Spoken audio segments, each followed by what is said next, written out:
ايه اللي هيجرى يعني لما احط عجينه البيتزا في التلاجة؟ هيحصوا كل خير.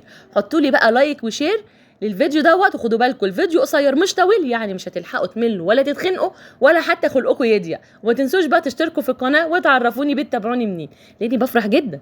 بصوا بقى، المفروض البيتزا اللي انتوا شايفينها قدامكم دي ما تتسماش بيتزا، المفروض تتسمى المسخسخه. شايفين العجينه هشه وطريه ورفيعه زي ما انت عايزه، وكل امنياتك هتتحقق في الفيديو ده. كملي الفيديو للاخر زي ما قلت لكم. يلا بينا نصلي على النبي ونسمي الله. هجيب بقى البوله اللي هعجن فيها واقول بسم الله. احط كوبايه من الميه، عليها كده رشه خفيفه من البيكنج باودر، نقول ربع معلقه صغيره بيكنج باودر. جميل. شايفينه اول ما اتحط كده عمل فوران. وبعد كده هنحط عليه كيس من الخميره الفوريه بالشكل ده، وهنحط طبعا معلقه سكر كبيره علشان طبعا الخميره تتفاعل معاه. ونحط كده ايه، قولوا مثلا يعني نص كوبايه من الدقيق. جميل. هنقلب كل الكلام ده كويس جدا ببعضه كده بايدك بقى، بمضرب سلك زي ما انت عايزه. هغطيها واسيبها كده شويه على جنب، وهنرجع لها تاني. بصوا بقى بعد شويه، بصوا اتفعلت وخمرت.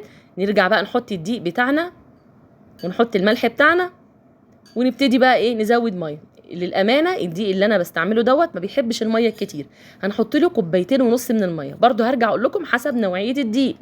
يعني احنا حطينا كوبايه في الاول وادي تاني كوبايه، وهنزود نص كوبايه التانيه تدريجيا، وهي هتخمر معايا بسرعه. بس التركه زي ما قلت لكم اول الفيديو ان احنا هنعجن العجينه كويس جدا لغايه ما تنعم معانا. هتشوفوها دلوقتي هتبقى عامله ازاي. طبعا هنحط شويه زيت واحنا بنعجن. جميل. هنا وقفت كده الميه وابتديت ان انا اعجنها عجنه محترمه.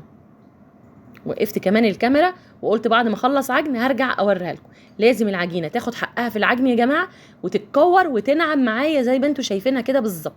طبعا حطيت لها معلقتين زيت وغلفتها بالزيت، وهغطيها هسيبها كده لمده ربع ساعه. وبعد كده هبتدي ان انا احطها في التلاجة على رف التلاجة كده تكمل الخمر بتاعها. يعني لو سبتها زياده عن الوقت اللي انا سبته ده هتملى الطبق، لكن هم كانوا مستعجلين وبصراحه كانوا جعانين جدا، فطلعتها بالشكل ده. عايزه اقول لكم احلى عجينه في التشكيل، سهله جدا في البيتزا، او تقدري تعملي بيها اي معجنات على فكره. يعني الطريقه دي تنفع لاي معجنات انت حابه تحشيها جبن، تحشيها اي حاجه على بالك، مفيش اي مشكله. بصوا العجينه طريه. بصوا لما استوت شايفين البيتزا عامله ازاي. اظن ان هي تتحدث عن نفسها يا جماعه. لو وصلتي معايا لنهايه الفيديو ما تنسيش بقى تحطي اللايك الجميل بتاعك والشير كمان علشان كل الناس تستفاد. وما تنسيش بقى تشتركي في القناه. وما تنسيش اللي احنا حطينا العجينه كملت خمرها في التلاجة. محدش هيقولك على الفكره ديت.